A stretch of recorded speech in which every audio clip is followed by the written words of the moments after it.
Hello, je suis Carlotta. Bienvenue dans Product Marketing Stories, le podcast qui décrypte les méthodologies, partage des conseils et apprentissages concrets pour rendre compréhensible et accessible le product marketing. Ce n'est pas une surprise, ce n'est pas évident de se lancer comme PMM une fois terminé ses études. Et si on changeait ça?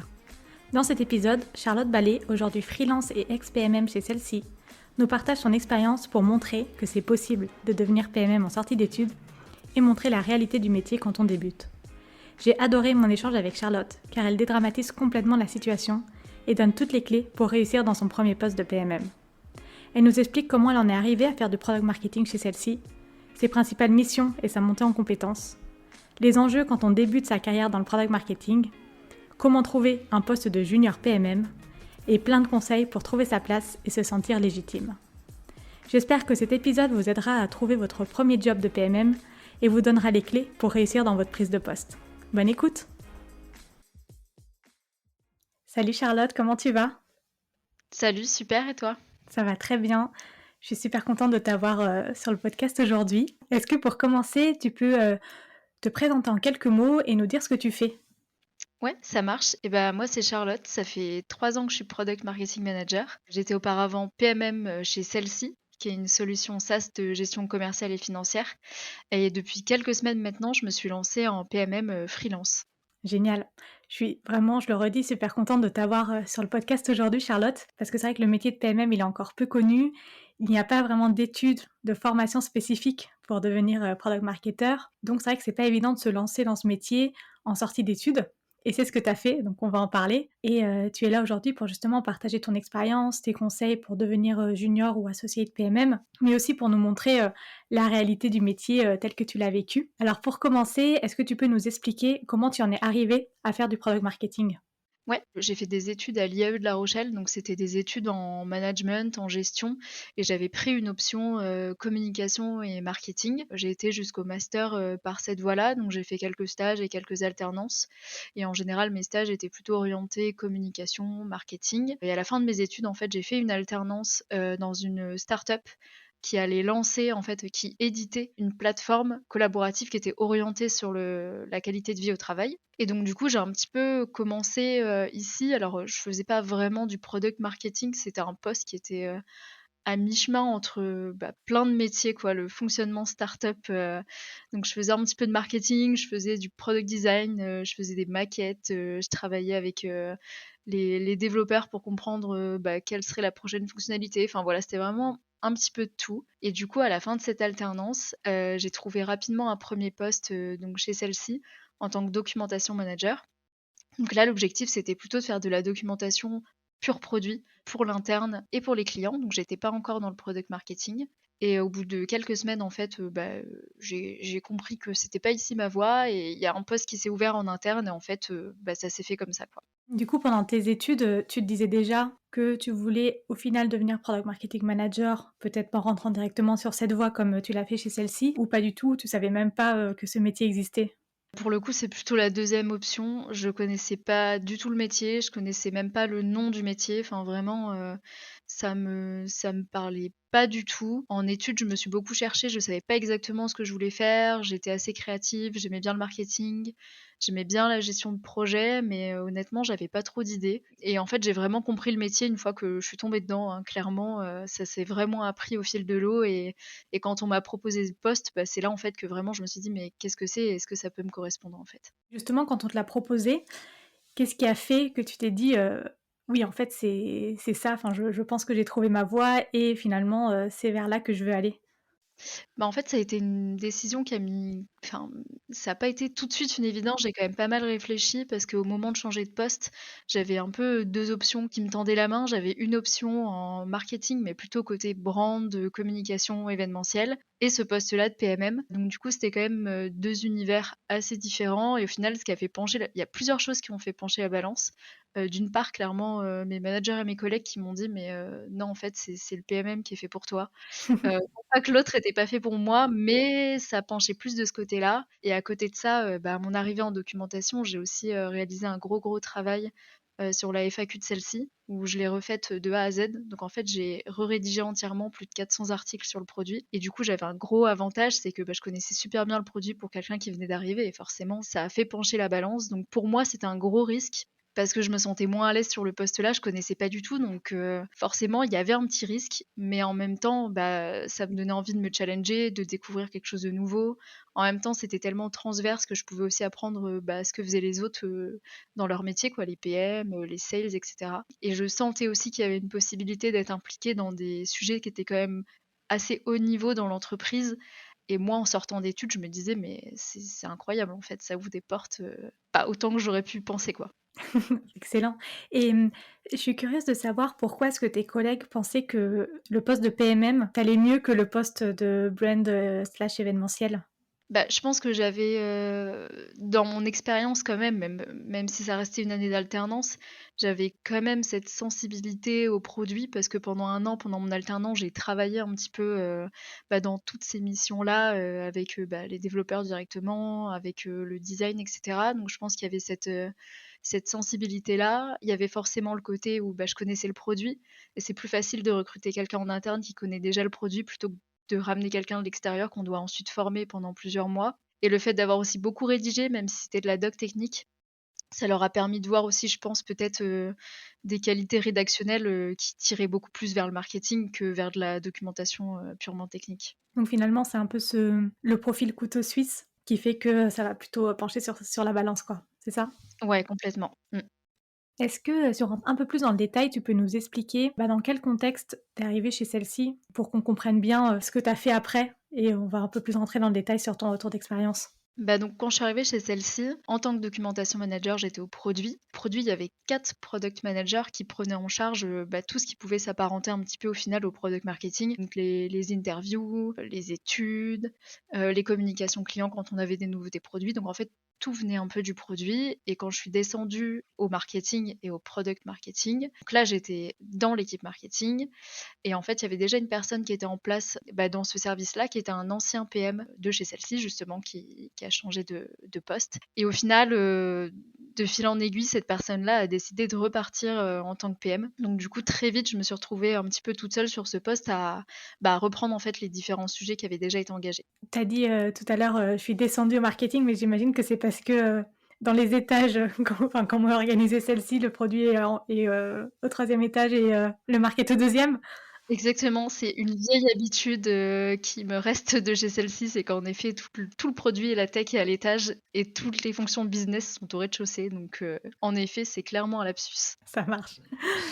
Super intéressant de voir qu'en fait, tu es arrivée enfin, pour ta première expérience de PMM, tu t'es tout de suite retrouvée presque, en fait, jetée dans le grand bain, toute seule, presque à devoir, découvrir ce que c'est que le PMM et à délivrer de la valeur assez rapidement. Je suis curieuse du coup que tu nous présentes les principaux sujets, les principaux projets sur lesquels, tu as travaillé pour qu'on ait une meilleure compréhension de ce que, était ton rôle. Le scope était assez large et en fait, vu qu'il y avait déjà des projets aussi qui avaient été engagés avant, j'ai un peu pris le train en marche et en même temps, j'avais envie de mettre plein de choses en place. Donc niveau rythme, c'était assez intense et il y avait beaucoup d'enjeux de croissance. Donc contrairement à certains PMM qui font beaucoup de stratégie, j'ai quand même aussi fait beaucoup d'opérationnel. Moi, j'avais on va dire 2 gros focus. Le premier, c'était toute la partie go-to-market, mettre en place, les stratégies, les process, internes, gérer la coordination des équipes, définir le plan de lancement et aussi définir, créer surtout tous les contenus. Donc en fait, je crée moi-même, les articles de blog, les newsletters, les briefs pour les vidéos produits. Je mettais toujours à jour la FAQ, c'est quelque chose qui est resté dans mon scope. Je faisais les product tours, donc voilà, j'avais toute cette partie-là, très opérationnelle et aussi du coup la communication interne une fois que c'était sorti. Et le deuxième volet, c'était la gestion des partenaires technologiques. Je sais que c'est pas le cas de toutes les boîtes, dans la tech, mais en tout cas, chez celle-ci, la gestion des partenaires technologiques était au marketing et du coup, c'est moi qui en avais la charge. Donc du coup, je gérais un petit peu le choix, de tous les partenaires. On avait, beaucoup de partenaires qui entraient, qui voulaient se connecter à celle-ci et mon but, c'était de comprendre, ceux qui avaient le plus d'intérêt pour nos clients et aussi pour faire de l'acquisition. Et du coup, je faisais vraiment le suivi, global, en fait, de ces partenariats jusqu'au lancement. J'imagine que cette partie-là, elle était, plus stratégique du coup? Enfin, ça te permettait d'avoir justement cette balance entre, des missions assez opérationnelles, tactiques sur la partie go-to-market et sur la partie partenariat technologique, prendre un peu de recul et de vraiment pouvoir travailler la stratégie de celle-ci pour être le plus efficace et le plus pertinent possible dans ses offres. Ouais, complètement. C'était vraiment hyper opérationnel. Après, ça restait quelque chose d'assez chronophage. Ça, c'était vraiment mes 2 plus grosses missions. Et après, forcément, il y avait beaucoup de choses qui gravitaient autour. Il y avait la partie sales enablement. Pour ma part, j'ai eu quand même beaucoup de chance parce qu'au bout de quelques semaines, il y a une personne qui arrivait chez nous côté sales pour prendre en charge cette partie. Donc, c'était plus de la coordination, du transfert d'informations par rapport à ce qui allait sortir, et cetera, pour se préparer. Et il y avait toute une partie aussi forcément connaissance marché, prospect, client. Mais vu que c'est quelque chose qui prend énormément de temps, je le faisais, mais certainement pas assez par rapport à ce qu'il faudrait faire. Mais je pense qu'on a tous un peu les mêmes problématiques. Tu gérais tous ces sujets en parallèle, t'as pas été d'abord focus les partenariats technologiques, ensuite le sales enablement, etc. Non, tout était vraiment en même temps. Et comment tu faisais pour gérer tout ça? Parce que dit comme ça, pour moi, ça m'a l'air, enfin, c'est aussi le métier de PMM de pouvoir gérer énormément de projets en même temps. Comment est-ce que toi, tu as des conseils ou des bonnes pratiques que tu as mis en place pour justement réussir à tout gérer de front et à bien le faire? Ça a pas été toujours évident et ça fait partie vraiment du plus gros enjeu que j'ai eu et ça a été aussi bien à mon arrivée que pendant tout mon expérience et au final, il y a des bonnes pratiques, elles sont pas hyper faciles à mettre en place, surtout quand on est junior, on n'ose pas forcément toujours. Mais en fait, on peut pas tout faire et plus on va dire «oui» pour faire des choses, plus on va nous en donner et on va rentrer un peu dans un cercle vicieux. Au final, ça va jamais s'arrêter. Donc du coup, moi, vraiment les 3 grands points que j'essaie de mettre en place, c'est vraiment de bien définir les priorités. Parce que des fois, on a tendance à penser que certaines choses sont prioritaires, alors qu'au final, elles sont pas forcément hyper urgentes. Donc voilà, bien redéfinir ce qui est prioritaire, bien évaluer la pertinence de ce qu'on nous demande. Moi, j'avais souvent, par exemple, des sales qui avaient besoin à un instant T d'un certain doc, etc. Et moi, tout de suite, j'avais envie d'aider, donc je fonçais, j'allais faire mon doc et je fonçais vraiment tête baissée. Donc du coup, après, je prenais plus le temps de savoir, bah, c'est quel besoin, comment ça va être utilisé, est-ce que c'est un besoin qui appartient à tous les sales ou est-ce que c'est juste pour un sales? Enfin voilà, bien redéfinir à qui ça va servir. Est-ce que ça va servir au plus grand nombre? Parce que, bah, on peut pas toujours se permettre quand on a autant de missions de faire, un document pour un sales, quand il y en a, 20 dans l'entreprise. Donc du coup, c'était surtout ça et savoir dire non. Et savoir dire non, c'est pas évident. Quand on est junior, on a envie de tout faire et on n'ose pas forcément dire non à un manager ou à quelqu'un qui est là depuis, beaucoup plus longtemps que nous, dans la boîte.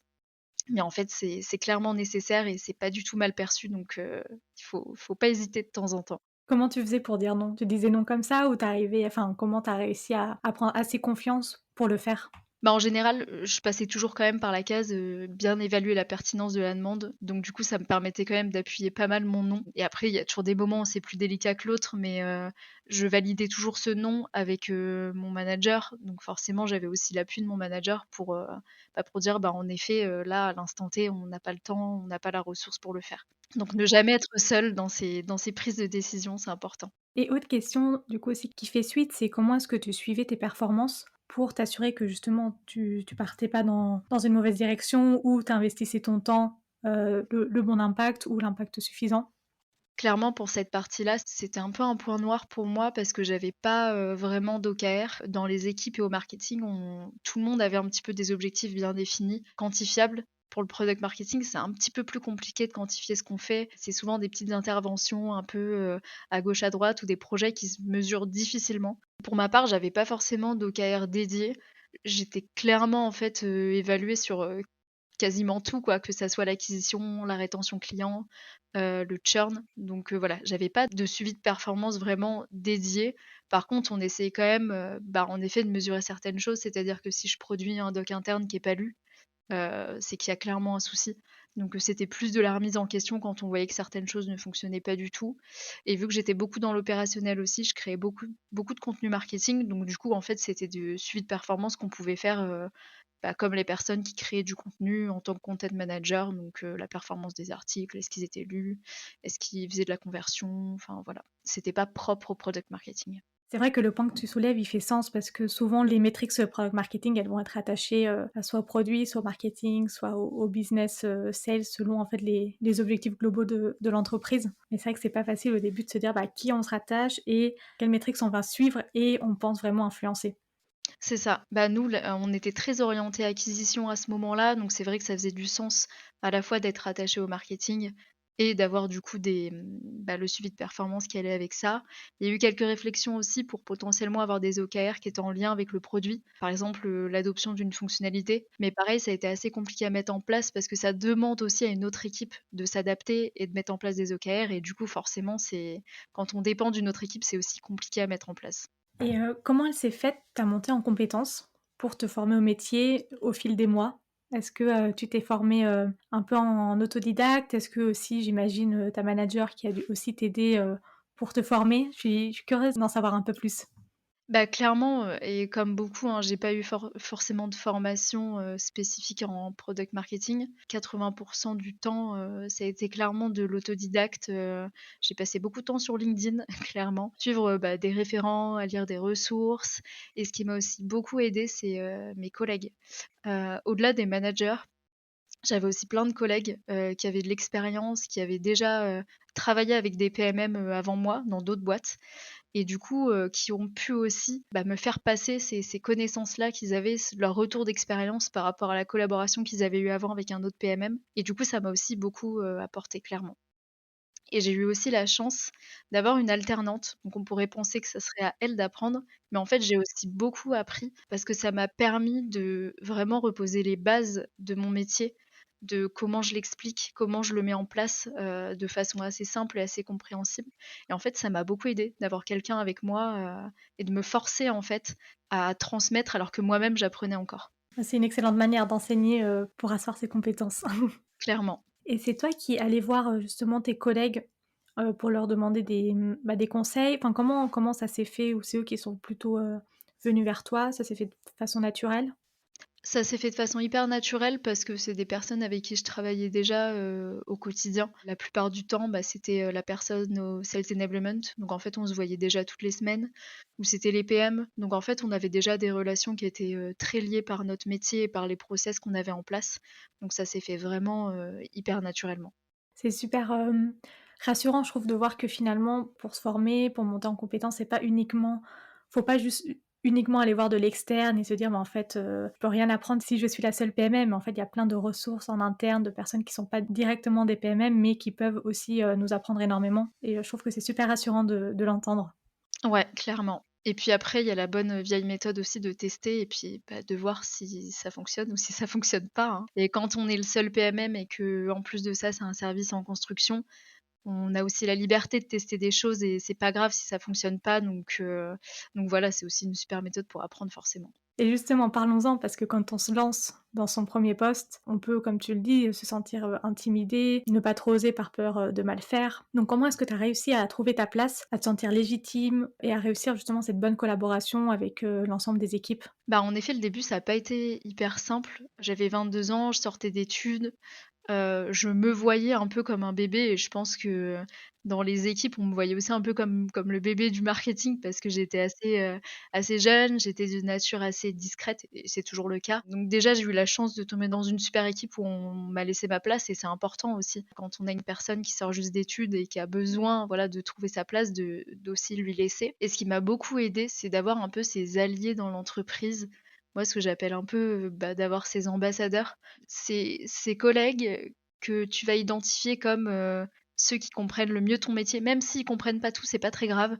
Mais moi, j'avais vraiment identifié deux trois personnes, après quelques mois, qui avaient un intérêt un petit peu plus fort pour ce que je faisais, qui me remerciaient de ce que je faisais, qui me posaient des questions et en fait, c'est ces personnes-là qui m'ont aidée à prendre ma place parce qu'ils ont très vite compris la valeur ajoutée du métier et de ce que je faisais et du coup, qui m'ont aidée à prendre cette place-là dans l'entreprise. Donc du coup, quand j'ai eu des process à mettre en place, c'était forcément plus facile quand on est appuyé par d'autres personnes qui viennent d'autres services et qui sont là aussi pour convaincre les autres et t'aider à les convaincre. Donc ça, c'est plutôt cool et ce qui m'a beaucoup aidée aussi et c'est un conseil qu'on m'a donné quand je suis arrivée, c'est de pas vouloir, tout changer trop vite parce que forcément, on a envie de mettre, en place plein de choses.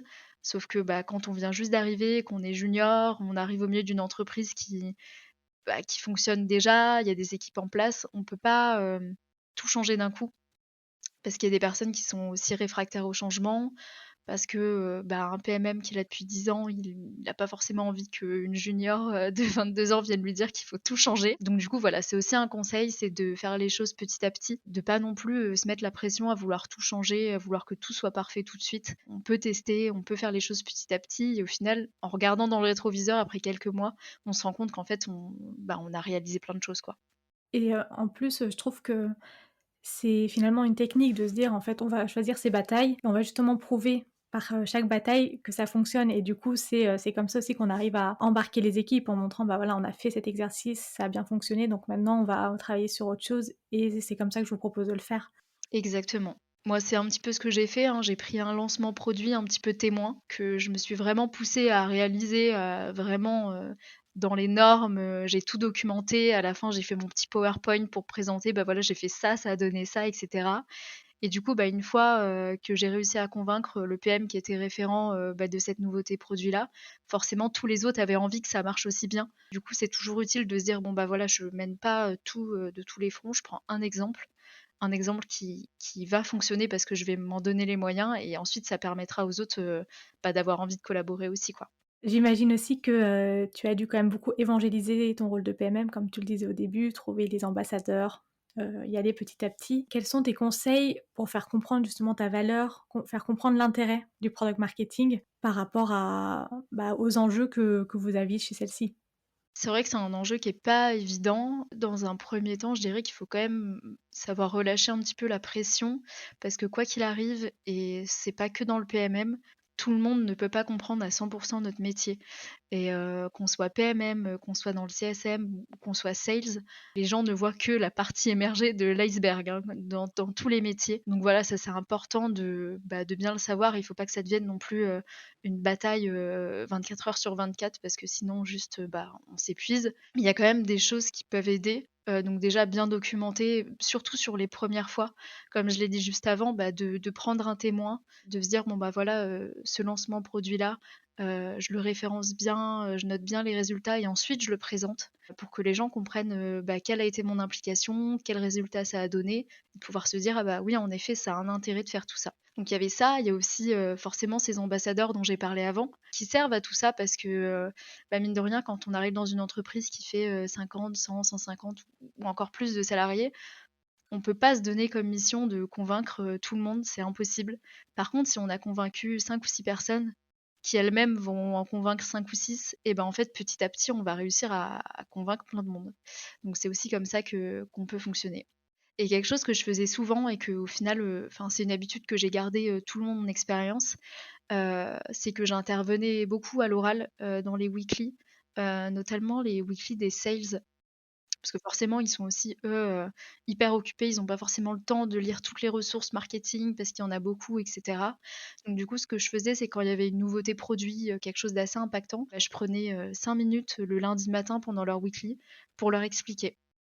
Ça prenait pas beaucoup de temps, mais ça leur permettait vraiment de m'identifier moi, par rapport à la nouveauté et par rapport à ce qui s'est passé et du coup, ils revenaient aussi derrière vers moi pour me poser d'autres questions et voilà, pas hésiter à faire des petites prises de parole et à dire, «Coucou, c'est moi et je vous informe d'un truc sympa», donc voilà. Super utile, tout ce que tu dis, parce que je trouve que c'est super concret et finalement pas difficile à mettre en place. C'est vraiment, des super tactiques. Donc si tu avais un conseil à nos auditeurs pour, devenir PMM en sortie d'études, qu'est-ce que ce serait?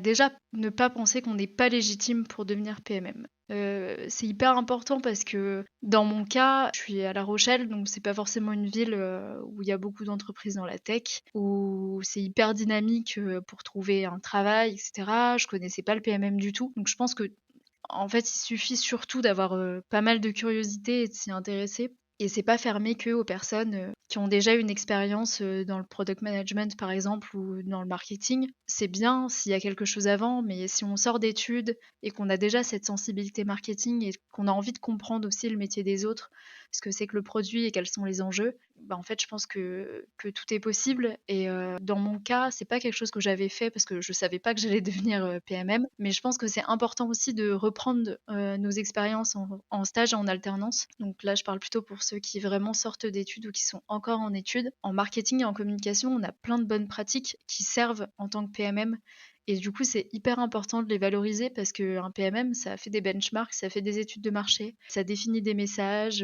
et en fait, tout ça, on le fait déjà en marketing et en communication. Donc en fait, tout n'est pas à jeter. Je pense que c'est quelque chose qu'il faut absolument valoriser, sur son CV, en entretien, sur sa lettre de motivation et voilà, c'est hyper important. Et la deuxième chose, c'est qu'il y a souvent des entreprises dans lesquelles on ne connaît pas non plus le PMM, et les managers ne connaissent pas forcément le métier non plus. Et je pense que ça peut valoir le coup aussi parfois de poser la question. Et même si on postule pour un job en marketing tout court ou en communication, je pense qu'en fait, c'est aussi bien de dire: «Bah, voilà, il y a ce métier qui existe, il peut vous apporter telle ou telle chose» et ouvrir la porte, en fait, à tout ça. Donc voilà, je pense qu'il faut aussi parfois, oser et ça peut fonctionner. Et mon dernier conseil, ça serait de cultiver à fond son réseau et moi, ça m'aide encore beaucoup et ça aide pour se former, ça aide pour avoir des opportunités. Je suis beaucoup sur LinkedIn, je sais que ça peut faire, peur à certains parce qu'il y a beaucoup de monde qui crée du contenu et tout le monde n'est pas forcément à l'aise avec ça. Mais en tout cas, ça reste un bon moyen de se faire du réseau, de comprendre mieux le métier. Donc même si on n'a pas encore un pied dans l'entreprise, ça peut être hyper enrichissant, d'aller démarcher des PMM qui sont en entreprise, qui sont freelance, peu importe, de comprendre leur métier et ça fait vraiment une corde à son arc en plus, quoi.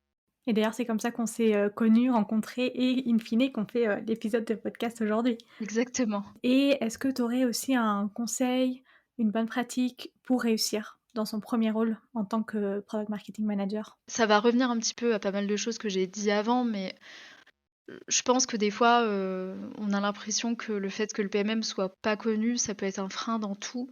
Mais en fait, je pense que ça ouvre aussi la porte justement à tester et à oser faire des choses qu'on pourrait peut-être pas faire, dans un service où tout le monde connaît très bien le métier, où il y a des bonnes pratiques, où il faut que ça aille très vite. L'avantage aussi d'un métier qui est pas encore, hyper bien cadré, hyper bien compris, c'est qu'on peut tester plein de choses.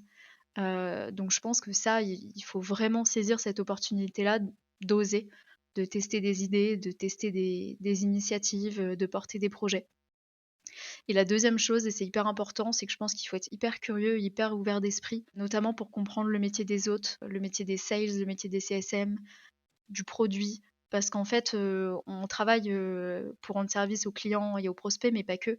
On travaille aussi beaucoup en collaboration avec, toutes les équipes et je trouve que bien comprendre le rôle, les défis et le métier, de chacun, ça permet vraiment de travailler différemment en tant que PMM. Je trouve que ton deuxième point, il est super important parce que pour réussir à ce que le produit soit un succès sur le marché, il faut déjà qu'en interne, tout le monde sache ce qu'est ce produit-là, quelle est sa proposition de valeur, à qui on s'adresse. Et donc si déjà le message en interne, il n'est pas clair, il le sera encore moins en externe. Donc c'est vraiment une étape qui est indispensable, qu'on peut un peu sous-estimer ou se dire, bon, bah c'est pas très grave. Mais en fait, après, on en voit les conséquences souvent un peu trop tard et c'est dommage. Et je pense que c'est intéressant parce que surtout maintenant que tu es freelance, où tu vas aussi avoir la liberté de pouvoir choisir aussi tes missions, les entreprises avec qui tu vas travailler. Est-ce que tu peux nous dire qu'est-ce qui te plaît le plus dans le métier de product marketing et que dirais-tu aux personnes qui nous écoutent et qui hésitent de se lancer dans ce type de métier?